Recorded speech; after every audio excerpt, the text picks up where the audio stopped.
நீங்கள் பார்த்து கொண்டு இருப்பது உங்கள் கௌசிகா ரிவ்யூ. சரி வாங்க வீடியோக்குள்ள போய் என்ன நடக்க போகுது அப்படின்னு சொல்லிட்டு பார்த்தீங்களா, இந்த ராஜேஸ்வரி ரஞ்சிதன் இவங்க ரெண்டு பேரும் சும்மாவே இருக்க மாட்டேறாங்க. ஒரு பக்கம் பரபரப்பாகவே இருக்காங்க. ஏன் எதுக்காக அப்படின்னு சொல்லிட்டு பார்த்தீங்கன்னா, எப்படியாவது போயிட்டு அந்த அதாவது ரேணுகாவா நடிச்சுன்னு இருக்க சுடரிக்கிட்ட போயிட்டு அப்படியே சும்மா ரேணுகா உனக்கு பழைய நினைவெல்லாம் திரும்பிடுச்சுன்னு சொல்லிட்டு எங்களுக்கு தெரியும். அந்த மல்லி உன்னோட புருஷனை நல்லா கவுத்து போட்டுனா அவனை என்னைக்குமே விடக்கூடாது, அவளை அப்படியே அங்கேயே வச்சுக்கணும் அப்படின்னு சொல்லிட்டு அவள் பிளான்ல இருக்கா. அவள் கிட்ட இருந்து உன் புருஷனை நீ தான் காப்பாற்றணும், வந்து அவளை வீட்டை விட்டு அடிச்சு துரத்தி முடிச்சுட்டு உன் புருஷனை நீ தான் கைப்பற்றணும் அப்படின்னு சொல்லிட்டு சொல்றாங்க. இதை கேட்டதும் பார்க்கணுமே ஒரு பக்கம் நம்ம ரேணுகா என்ன பேசுறது ஏது பேசுறதுன்னு சொல்லிட்டு தெரியாம திருவிழாவுக்கான போன மாதிரி முழிக்கிறாங்க. ஏன்னா இந்த இடத்துல அவங்க எதனா பேசினா இவங்களுக்கு பழைய நினைவுகள் வந்துருச்சுன்னு சொல்லிட்டு ஒரு பக்கம் கேள்வி மேலே கேள்வி கேட்க ஆரம்பிக்குவாங்க. இந்த கேள்விகளுக்கு பதில் சொல்ல முடியுமா, இல்லை மறுபக்கம் இவங்களுக்கு பழைய நினைவுகள் எல்லாம் இல்லை, இவங்க சுடரி உண்மையான ரேணுகா இறந்துட்டாங்க அப்படின்ற விஷயத்த நம்ம ஓப்பனா வெளிச்சத்துக்கு கொண்டு வர முடியுமா. அதே சமயத்தில் நம்ம சுயநினைவு திரும்பிச்சின்னு சொல்லிட்டு தெரிஞ்சு அந்த ராஜேஸ்வரியை நம்மளை கொன்றுவாளே, இவளே ஒரு கொலைகாரி, இதுக்கு முன்னாடி ரேணுகாவை கொலை பண்ணது இவதான் அப்படின்னு சொல்லிட்டு இவ வாயாலே அவள் ஒத்துக்கிட்டா. இந்த மாதிரி நிறைய இக்கல்கள் இன்னல்கள் எல்லாமே நம்மளை சுற்றி ஆபத்தாகவே ஒரு பக்கம் ஆபத்தான மயானமாக சுற்றின்னு இருக்கிற போது நாம் அந்த இடத்துல என்ன பண்ண முடியும் சொல்லுங்க பார்க்கலாம். இன்னுமே இந்த இடத்துல நம்ம பண்ண முடியாது. எந்த ஒரு விஷயத்தில் நம்ம காலை எடுத்து வச்சாலும் நமக்கு தான் ஒரு பக்கம் இடி மேலே இடியாக இறங்கிட்டே இருக்கும் அப்படின்னு சொல்லிட்டு யோசிச்சுன்னு இருக்காங்க. அவங்களோட யோசனைகள் எல்லாமே ஒரு பக்கம் கரெக்டாக தாங்க இருக்குது. எந்த யோசனையும் தவறான யோசனைன்னு சொல்லிட்டு நம்ம சொல்ல முடியாது. ஆனால் அது போலவே ஒரு பக்கம் இருந்தாலும் அதே சமயத்தில் மறுபக்கம் என்ன நடக்க போகுது அப்படின்னு சொல்லிட்டு பார்த்தீங்களான்னா, இந்த மாதிரி ஒரு சூழலில் நம்ம ரேணுகா என்ன பண்ணால் கரெக்டாக இருக்கும், அதாவது ரேணுகா என்கிற சுடரி என்ன பண்ண போகிறாங்க அப்படின்னு சொல்லிட்டு சுவாரஸ்யமான விஷயத்தை தாங்க நாம் இப்போ தெரிஞ்சுக்க போகிறோம். அதே சமயத்தில் மறுபக்கம் என்ன நடக்குது அப்படின்னு சொல்லிட்டு பார்த்தீங்கன்னா, நம்ம கதிரேசன் இருக்கார்ல, அவர் டாக்டர் கிட்ட போய் பேசுகிறாங்க. டாக்டர் உண்மையை சொல்லுங்கள் டாக்டர், இப்போதைக்கு நிலவரம் என்னோட பொண்ணோட நிலவரம் எப்படி இருக்கு, அவருக்கு சுயநினைவு திரும்பிடுச்சா, நீங்கள் தான் எந்த விஷயத்தை இருந்தாலும் ஓப்பனாக சொல்லணும் அப்படின்னு சொல்லிட்டு கேட்குறாங்க. இதை கேட்டது என்ன பேசுறது ஏது பேசுறதுன்னு சொல்லிட்டு தெரியாமல் சரி ஓகே எதாக இருந்தாலும் நம்ம சொல்லிடலாம் அப்படின்னு சொல்லிட்டு ஒரு முடிவில் இருக்காங்க. இந்த முடிவு ஒரு பக்கம் நல்லதாகவும் அமையலாம், கெட்டதாகவும் அமையலாம், பாசிட்டிவாகவும் அமையலாம், நெகட்டிவாகவும் அமையலாம். அதனால் நம்ம எந்த ஒரு விஷயத்தையும் சாதாரணமாக எடுத்துக்க கூடாதுங்க. முடிஞ்ச வரைக்கும் நம்ம கரெக்டாக நம்ம ஃபோக்கஸை விடாமல் இருக்கணும் அப்படின்னு சொல்லிட்டு ஒரு முடிவில் இருக்காங்க. நம்ம விஜய் ஒரு பக்கம் வந்து நம்ம அதாவது ரேணுகாவுக்கு சாப்பாடெல்லாம் ஓட்ட ஆரம்பிக்கிறாங்க. சாப்பாடு சாப்பிட்ற போது எனக்கு மல்லியை சுத்தமாக பிடிக்கல, யார் அந்த மல்லி, அவள் எதுக்கு உங்கள் கூட இருக்கா, நான் இருக்கும் போது அவள் எதுக்கு அப்படின்னு சொல்லிட்டு கேள்விகள் ஒரு பக்கம் எழப்படுது.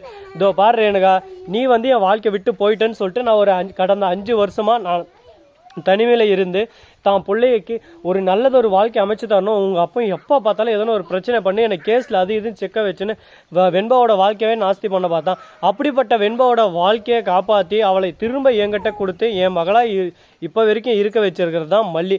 அப்படிப்பட்ட மல்லியை நான் எக்காரணத்தை கொண்டு நான் யாருக்காகவும் விட்டு தர மாட்டேன் அப்படின்னு சொல்லிட்டு சொல்கிறாங்க.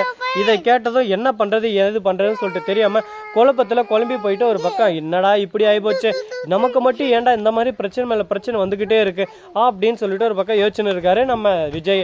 அதே சமயத்தில் மறுபக்கம் மல்லி வந்துட்டு இந்த நடக்கிறத எல்லாமே பார்த்துட்டு இருக்காங்க.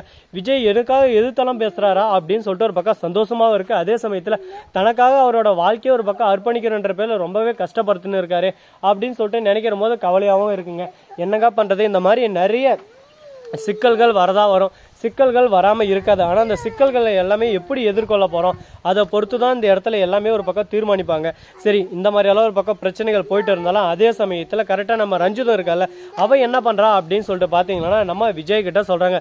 விஜய் மாமா, எனக்கு என்னமோ தெரிஞ்சு ராஜேஸ்வரி சும்மா இருக்கிற மாதிரி தெரியல, எப்போ பார்த்தாலும் போயிட்டு ரேணுகா அக்கா கிட்ட இதான ஒன்று பற்ற வச்சுன்னு இருக்காங்க, உங்கள் வாழ்க்கைக்கு மிகப்பெரிய ஒரு சிக்கலை கொண்டு வர போகிறாங்கன்னு சொல்லிட்டு நினைக்கிறேன், நீங்கள் எதுக்கும் ஒரு பார்த்து சூதானமாக இருந்துக்கோங்க அப்படின்னு சொல்லிட்டு சொல்கிறாங்க. இதை கேட்டதும் சரி ஓகே, இவன் நமக்கு நல்லதுக்கு சொல்கிறாலோ கெட்டது சொல்கிறாலோ அது ஒரு பாயிண்ட்டு, உண்மையான பாயிண்ட்டு தானே, இந்த பாயிண்ட்டை நம்ம யாருக்காகவும் எதுக்காகவும் விட்டு தரக்கூடாது, கொஞ்சம் நம்ம உஷாராக தான் இருந்தாகணும் அப்படின்னு சொல்லிட்டு முடிவு எடுக்கிறாங்க. இந்த முடிவு நல்லதாகவும் அமையலாம் கெட்டதாகவும் அமையலாம், அதனால் யார் என்ன வேணாலும் சொல்லலாங்க, அதை பற்றியெல்லாம் நம்ம கவலைப்படக்கூடாது. சரி முடிஞ்சதெல்லாம் முடிஞ்சிருச்சு, இதுக்கப்புறம் என்ன நடக்க போகுது அப்படின்னு சொல்லிட்டு பார்த்தீங்களன்னா நம்ம கதிரேசன் இருக்கார்ல, அவர் வந்து ஹாஸ்பிட்டலுக்கு வராரு. வந்த உடனே செம கோவப்படுறாரு ஒரு பக்கம். எதுக்காக அப்படின்னு சொல்லிட்டு பார்த்தியா, அவர் கோவப்படுறது தப்பு இல்லைங்க, அவர் கோவப்படுறதுலேயே ஒரு நியாயம் ஒன்று இருக்குது. போயிட்டு நம்ம மல்லி இருக்காங்களா அவங்ககிட்ட பேசுகிறாங்க. இதோ பாரு மல்லி, நான் அவங்ககிட்ட ஆல்ரெடி சொல்லிட்டேன், ஆனால் நான் சொல்லி நீ எதுவுமே கேட்க மாட்டேன்றே, என்னோட பொண்ணு வாழ்க்கையிலேருந்து நீ விலகி போயிட்டா எனக்கு சந்தோஷமாக இருக்கும் அப்படின்னு சொல்லிட்டு சொல்கிறாங்க. இதை கேட்டதை நான் எதுக்காக விலகி போகணும், என்னோட வாழ்க்கை இது, நான் இப்படி தான் இருப்பேன் அப்படின்னு சொல்லிட்டு நம்ம மல்லி ஆர்குமெண்ட் பண்ண ஆரம்பிக்கலாம். ஆனால் மல்லி எந்த ஒரு ஆர்குமெண்ட்டும் பண்ணலைங்க. மல்லி இருந்துன்னு ஒரே வார்த்தை தான் சொல்கிறாங்க, நான் விலகி போயிடுறேன், விஜய்க்கு என்னை பிடிக்கல, நீ வேணாம், என்னை விட்டு போயிரு அப்படின்னு சொல்லிட்டு ஒரு வார்த்தை சொல்லிட்டு அடுத்த செகண்டே போயிடுறா அப்படின்ற மாதிரி ஒரு பக்கம் கான்செப்டில் பேசின்னு போயின்னு இருக்காங்க. ஆனால் அது ரியாலிட்டியாக நடக்குமா அப்படின்னு சொல்லிட்டு ஒரு பக்கம் கேள்விகள் ஒரு பக்கம் ஓடிக்கிட்டு தான் இருக்குது. பார்ப்போம், நடக்கும், நடக்காமையும் இருக்கலாம், மாறுதல் வரும், வராமையும் இருக்கலாம். அதுக்காக நாம் எந்த ஒரு விஷயத்தையும் சாதாரணமாக எடுத்துக்கூடாதுங்க. இதுக்கப்புறம் என்னென்ன விஷயங்கள்லாம் நடக்க போகுது அப்படின்ற சுவாரஸ்யமான தகவலெல்லாம் ஒரு பக்கம் பரப்பி விட்டு சரி போகலாம். சரி, இதெல்லாம் ஒரு பக்கம் போயின்னு இருக்கேன். இந்த வீடியோ பிடிச்சிருந்தா லைக் பண்ணுங்கள், கமெண்ட் பண்ணுங்கள், ஷேர் பண்ணுங்கள், டிண்டிங் பெல்லை தட்டி விட்டு போங்க. அப்போ தான் நான் போகிற அடுத்தடுத்த வீடியோ உடனுக்குடன் வரும். மிக்க நன்றி, தேங்க்ஸ் ஃபார் வாட்சிங், டாடா, see you, நன்றி, வணக்கம், வந்தனம், பர்கெத்தருங்க.